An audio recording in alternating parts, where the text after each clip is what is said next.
ये कहानी है विनोद की। विनोद अकेले ही अपने बड़े से घर को चलाया करता, क्योंकि विनोद एक जमींदार था, इसलिए उसके पास धन और दौलत भी काफी थी। लेकिन वो कहते हैं ना, 5 उंगलियां कभी भी एक बराबर नहीं होती। ठीक ऐसा ही विनोद के साथ भी हुआ करता। हर चीज में अच्छा था, लेकिन उसे भूलने की बीमारी थी। ऐसे ही एक दिन विनोद अपने कमरे में बैठकर कुछ हिसाब किताब कर रहा होता है कि तभी उसका बेटा रोहित उसके पास आता है और अपने पिता को बार बार कंफ्यूज देखकर उससे कहता है, क्या बात है पापा? मैं तब से देख रहा हूँ, आप कुछ सोचे जा रहे हो। कोई बात है क्या? अगर कोई बात है तो बताइए ना मुझे, क्योंकि मैं बहुत देर से आपको देख रहा हूँ। आप पेन को मुंह में लेकर, कॉपी को हाथ में लेकर कुछ सोच रहे हो। अरे रोहित बेटा, अब वो 1000 रुपए का घपला हो गया। अरे मुझे समझ नहीं आ रहा, ये मेरे किसी नौकर ने किया है या मैंने किया है? किसने मेरे 1000 रुपए लिए हैं? अब मुझे कुछ समझ नहीं आ रहा। पापा, मुझे लगता है मम्मी को पता होगा। आप बोलो तो बुला कर लाऊं मम्मी को? आप उनसे पूछ लीजिएगा। आप तो भूल जाते हो, लेकिन मम्मी ना कुछ नहीं भूलती है। अरे बेटा, क्यों यमराज के मुंह में भेजना चाहता है? अगर तेरी माँ को पता चला कि मैं भूल चुका हूँ तो वो मुझे बहुत सुनाएगी और खून पी जाएगी। पर पापा, मम्मी को ये बात बतानी पड़ेगी। अगर जब तक मम्मी को आप ये बात बताओगे नहीं, तब तक आपको हिसाब कैसे मिलेगा? क्योंकि आप तो भूल जाते हो, लेकिन मम्मी को सब याद रहता है। देखिए पापा, मेरी बात मानिए, मम्मी को बुलाकर पूछ लीजिए, वरना 7 दिन तक आप सोचते रहोगे, लेकिन आपको हिसाब नहीं मिलेगा। और 7 दिन में जो नुकसान होगा वो अलग। पापा, इससे अच्छा है ना मम्मी से पूछ लो। अरे मम्मी गुस्सा नहीं करेंगी, मैं उनको अच्छे से जानता हूँ। अपने बेटे की बात सुनकर विनोद उसकी बात से सहमत होता है, जिसके बाद हाँ हाँ बेटा, अब मुझे लगता है तू सही कह रहा है। अब तेरी माँ से पूछता हूँ, उनको बुला कर ला। ऐसे ही रोहित अपनी माँ के पास जाता है और अपनी माँ शकुंतला को बुलाकर लाता है। क्यों जी, भूल गए पैसों का हिसाब? और इस बार 100-200 नहीं, बल्कि पूरे 1000 रुपए भूल गए हो। हे भगवान, ये भूलने की बीमारी तुम्हारी जाएगी कि नहीं? भाग्यवान, अब माफ भी कर दो। तुम्हें तो पता है ना, तुम्हारे पति को कुछ याद नहीं रहता। अब तुम गुस्सा करोगी तो कोई फायदा नहीं है। इससे अच्छा मुझे याद दिला दो, अब वो 1000 रुपए अब मैंने कहाँ खर्च किए हैं? तुमने वो 1000 रुपए मुझे पार्लर जाने के लिए दिए थे, अब आया याद? अरे हाँ हाँ भाग्यवान, मुझे सब याद आ गया। चलो अच्छी बात है कि पैसे तुम्हें दिए थे, वरना खुद खर्च कर दिए होते या किसी को देकर अगर भूल गया होता तो तुम मेरा जीना हराम कर देती। क्या कहा तुमने? अरे मेरे कहने का मतलब है, अगर मैं पैसे किसी को उधार देता तो तुम कहती जब देखो तब उधार देते हो, और खुद पे खर्च करता तो कहती बुढ़ापे में जवानी आ रही है, पैसा बहाए जा रहे हो। और तुम्हारे गुस्से के आगे अब भगवान भी ना टिके तो मैं क्या चीज हूँ? विनोद की बात सुनकर शकुंतला कुछ नहीं बोलती और मुंह फुलाकर वहाँ से चली जाती है। ऐसे ही समय गुजरता है और एक दिन विनोद दुकान पर जाता है और उस दुकान पर जाकर उस दुकानदार से साड़ी खरीदकर उसे 2000 का नोट पकड़ाता है, जिसे देखकर दुकानदार विनोद से कहता है, जमींदार साहब, सुबह सुबह का समय है और भला मैं 2000 का छुट्टा कहाँ से लाऊं? अरे भाई साहब, अरे दुकानदार हो, दुकानदार होने के बावजूद 2000 का खुल्ला नहीं है आपके पास? अरे कैसे आदमी हो? अरे 2000 का खुल्ला तो रखा करो। अच्छा एक काम करो, ये सारी मुझे दे दो, शाम को पैसे दे जाऊंगा। जमींदार साहब, आप बहुत जल्दी ही चीजें भूल जाते हैं, इसलिए हमको आपके ऊपर विश्वास नहीं है। हे भगवान, अरे कैसे दुकानदार हो? अरे जमींदार पे यकीन नहीं कर रहे? अरे देखो भाई, अब मैं तुम्हारे पैसे लेकर चांद पे तो चला नहीं जाऊंगा, रहूंगा तो यही ना। अरे दे दूंगा तुम्हारे पैसे। और वैसे भी अब मैं जमींदार हूँ, लोगों को उधार देता हूँ, कर्जा देता हूँ, तो तुम्हारे पैसे रखकर क्या करूँगा? बात तो ठीक है, लेकिन जमींदार साहब, लेकिन हमें आपके साथ सबूत के तौर पर एक इंसान और चाहिए जो कल को इस बात का गवाह बन सके कि आपने हमसे साड़ी ली है। अच्छा ठीक है, मैं अपने बेटे को फोन करके बुलाता हूँ। इतना बोलकर जमींदार अपने बेटे को फोन करके दुकान पर बुलाता है और उसके सामने वह अपनी पत्नी के लिए साड़ी लेकर चला आता है। अरे भाग्यवान, अरे सुनती हो, जरा बाहर आओ, देखो मैं तुम्हारे लिए क्या लाया हूँ। विनोद की आवाज सुनकर शकुंतला अपने कमरे से बाहर आती है, जहाँ वे विनोद के हाथ में साड़ी देखकर उससे सवाल करती है। विनोद, ये साड़ी तुम पैसों में लाए हो या फिर यूं ही उठा कर ले आए? अरे भाग्यवान, तुम्हें क्या लगता है अब मैं कोई भी सामान ऐसे ही उठा लाऊंगा? अरे अरे मेरी कोई इज्जत है, गांव का जमींदार हूँ मैं, जमींदार। अरे जो भी चीज करता हूँ सोच समझ के करता हूँ। विनोद की बात सुनकर शकुंतला कुछ नहीं कहती और वो विनोद के हाथ से साड़ी लेकर अपने कमरे में चली जाती है। उसे पहनकर बाहर आती है, जिसे देख विनोद उसकी खूबसूरती की बहुत तारीफ करता है। ऐसे ही समय बीतता है, लेकिन विनोद दुकानदार के पैसे उसे नहीं लौटाता, जिसके बाद वे दुकानदार खुद ही विनोद के घर आता है। जमींदार साहब, अरे ओ जमींदार साहब, किधर रह गए? दुकानदार की आवाज सुनकर विनोद अपने घर से बाहर आता है, जहां वह दुकानदार को अपनी चौखट पर खड़ा देख उससे सवाल करता है।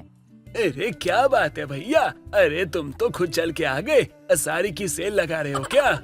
अरे मैंने कोई साड़ी की सेल नहीं लगा रखी, बल्कि मैं आपसे पैसे लेने आया हूँ। याद है आपने मुझसे साड़ी ली थी, उसके पैसे आपने अभी तक नहीं दिए। आपने कहा था कि आपके पास 2000 का नोट है, लेकिन उस टाइम मेरे पास छुट्टा नहीं था, तो आपने कहा कि आप शाम को आकर दे जाओगे, लेकिन आप दोबारा आए नहीं।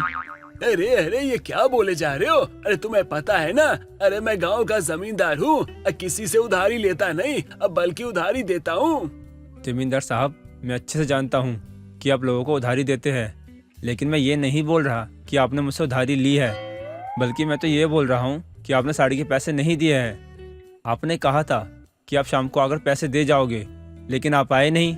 मुझे पता था कि आप भूल जाते हो, इसलिए मैंने आपसे आपके बेटे को भी फोन करवाया था। विश्वास नहीं है तो आप अपने बेटे को बुलाओ और पूछो उससे। ऐसे ही दुकानदार विनोद से बार बार पैसे मांगता है, लेकिन विनोद तो भूल चुका था कि उसने पैसे दिए हैं या नहीं। इसी के चलते दोनों की बहस हो जाती है, जिस वजह से शकुंतला बाहर आती है और उनकी बहस होते देख कहती है। क्या बात हो गई दुकानदार, जो आप मेरे पति पर इस तरह चढ़ रहे हो? बहन जी, ऐसा कुछ भी नहीं है, मैं तो बस अपने साड़ी के पैसे लेने आया हूँ। क्या मतलब? इस तरह दुकानदार शकुंतला को सारी बात बता देता है, जिसके बाद शकुंतला अपने बेटे रोहित को बुलाती है और उससे पूछती है। मम्मी, पापा ने इनसे साड़ी खरीदी थी और पापा के पास 2000 थे, खुले थे नहीं, तो इन्होंने कहा था कि बाद में दे देना। तो मुझे लगा पापा ने दे दिए होंगे, इसलिए मैंने आपको नहीं बताया, लेकिन अब लग रहा है कि पापा ने इनको पैसे ही नहीं दिए। माफ करना भाई साहब, आपको तो पता है ना कि इनको भूलने की बीमारी है। आप यहीं रुकिए भाई साहब, मैं आपके पैसे लेकर आती हूँ। इस तरह शकुंतला घर से पैसे लेकर आती है और दुकानदार को दे देती, जिस पर दुकानदार शकुंतला को धन्यवाद करते हुए कहता है। बहन जी, आपका बहुत बहुत शुक्रिया, आप सच में दिल की बहुत अच्छी औरत है। आप किसी के पैसे मरने नहीं देती। अरे जमींदार साहब से तो आप अच्छा हिसाब किताब रख लेती है। मैं तो कहता हूँ कि ये जमींदारी का काम आप खुद ही संभाल लो, क्योंकि जमींदार भाई साहब अपनी ही चीजें भूल जाते हैं। कल को बड़ा नुकसान हो, इससे पहले ही आप इन सबको संभाल लो। आप बिल्कुल सही कह रहे हो भाई साहब, मैं इस बारे में सोचूंगी थोड़ा। जी बहन जी, फिर से धन्यवाद। इस तरह दुकानदार वहाँ से चला जाता है। समय गुजरता है और गुजरते समय के साथ विनोद के भूलने की बीमारी बढ़ती जाती है। ऐसे ही एक दिन विनोद एक समोसे के ठेले पर जाता है। अरे भाई साहब, जरा 4 समोसे लगा दीजिए। अरे वाह, आज तो जमींदार यहाँ खुद लूटने आ गया। बकरे की माँ कब तक खैर मनाएगी, आज तो इनको हलाली कर दूंगा। एक काम करता हूँ, इनसे पहले पैसे ले लेता हूँ और इन्हें एक से ज्यादा समोसे खिलाकर कह दूंगा आपने तो मुझे पैसे ही नहीं दिए। अरे भाई क्या सोच रहे हो? अरे 4 समोसे ही मांगे हैं, 4 लाख समोसे नहीं जो इतना सोच रहे हो। अरे भूख लगी है, दे दो जल्दी। जी साहब, अभी लगा देता हूँ, लेकिन आप ना समोसा खाने से पहले पैसे दे दीजिए। हाँ हाँ हाँ हाँ, इसमें कौन सी बड़ी बात है, तुम समोसे तो लगाओ, अभी देता हूँ। माफ करना साहब, लेकिन आप खाने से पहले पैसे दे दीजिए। वो क्या है ना, सभी गांव वालों को पता है आपको भूलने की बीमारी है। अगर आप समोसा खाकर भूल गए तब तो हमारा नुकसान हो जाएगा ना साहब, तो कृपया करके पहले पैसे दे दीजिए। समोसे वाले की बात सुनकर विनोद को बहुत बुरा लगता है, लेकिन वो कुछ नहीं कहता और उसको समोसे के पैसे देकर समोसे खाने के बाद वह घर की ओर निकल रहा होता है कि तभी समोसे वाला उससे बोलता है। जमींदार साहब, अरे समोसे के पैसे तो दे दीजिए। अरे अरे कैसी बात कर रहे हो? अरे समोसा खाने से पहले ही तुम्हें पैसा दे चुका हूँ, अब तुम झूठ कह रहे हो। जमींदार साहब, इसका मतलब क्या है? आप गाँव के जमींदार हो तो किसी का भी हक मार लोगे? मुझे मेरा पैसा दे दीजिए। क्योंकि सच में विनोद को भूलने की बीमारी थी, इसलिए विनोद कुछ नहीं कह पाता और वो समोसे वाले को पैसे देकर वहाँ से चला जाता है। ऐसे ही समय गुजरता है और समय के साथ आए दिन लोग सब विनोद को ठगने लगते हैं। अपने पति के साथ ये सब होता देखकर शकुंतला को बहुत गुस्सा आता है और वो ठान लेती है कि अब जमींदारी वो संभालेगी। इस तरह अब जब शाम होती है तो सब लोग खाना खा रहे होते हैं। शकुंतला को गहरी सोच में देखकर विनोद उससे पूछता है कि आखिर क्या बात है। विनोद जी, मैं क्या सोच रही थी कि इस गांव के जमींदार का काम मैं संभालूं। अब देखिए ना, नाम के लिए तो आप इस गांव के जमींदार हैं, लेकिन आपका सारा लेखा जोखा हिसाब किताब तो मैं ही संभालती हूँ। हमारा बेटा भी इतना बड़ा नहीं है कि वो आपकी जमींदारी संभाल सके। अभी तो उसे पढ़ना है, अपनी लाइफ में बहुत कुछ करना है, इसलिए मैं सोच रही हूँ कि आपका काम अब मैं ही संभाल लूँ। लेकिन शकुंतला, तुम एक औरत हो, औरत होकर ये जमींदारी का काम कैसे करोगी तुम? क्योंकि घर की जिम्मेदारी भी तुम्हारे ऊपर रहती है, पूरा घर संभालती हो, अब ये सब भी कैसे कर पाओगी? हाँ विनोद जी, मैं सब कुछ संभाल लूंगी। एक नारी सब कुछ कर सकती है और मैं इन गांव वालों को देख रही हूँ कि ये लोग किस तरह आपको बेवकूफ बनाते हैं।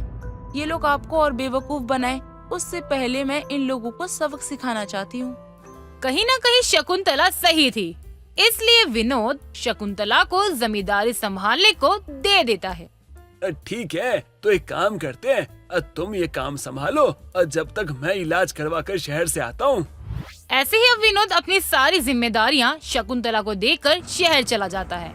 वहीं विनोद अपना इलाज शहर में जाकर करवाता है और समय के साथ ठीक होकर घर वापस आता है और अब विनोद अपनी गांव की सारी जिम्मेदारियां खुद संभालता है। दोस्तों, अगर आपको ये कहानी पसंद आई तो इसे लाइक करें, शेयर करें और कमेंट करके बताएं कि कहानी में आपको सबसे अच्छा क्या लगा।